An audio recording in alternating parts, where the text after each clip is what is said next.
Welcome to BI Knowledge Point. Today I am here to explain you how to create rank and bump chart through Tableau. Let's begin. So first I am going to make a rank chart. So making rank chart, I am taking here region field and cells and creating new field as a rank. So create calculated field and writing down here rank. In the right side we can see multiple option, so we can create multiple logic whatever we require according to our business. See how many things we can do. The right side you can see.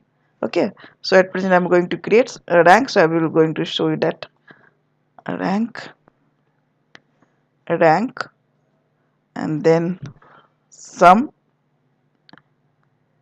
tab cells based on the which field we require for the ranking. So I am taking here cells.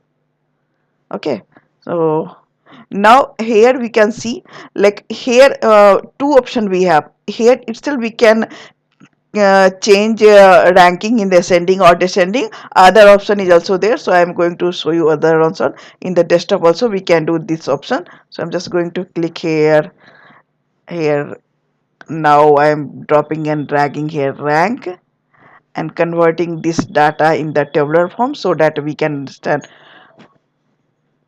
Now I am going to change this field in sorting.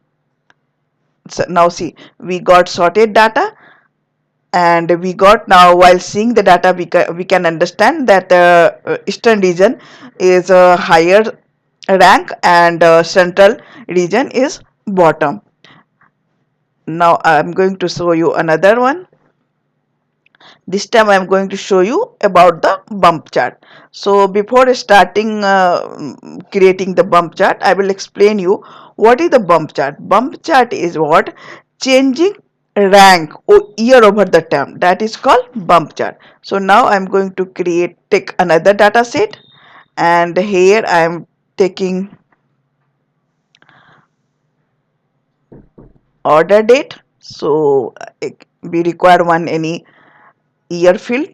Then another I am taking like a data from the column in the cells and changing this one in the rank field, rank. Now in the which field we require for bump chart. So at present I am taking data for region, so I'm just going to take a region basis. Now we got the chart, but then things we have to here do a small modification, like a which basis we require data on bump chart. So changing that, here we can change here field region. So you see, now we got a bump chart. So that's all for today video. Catch you in the next video. Please like and subscribe my video.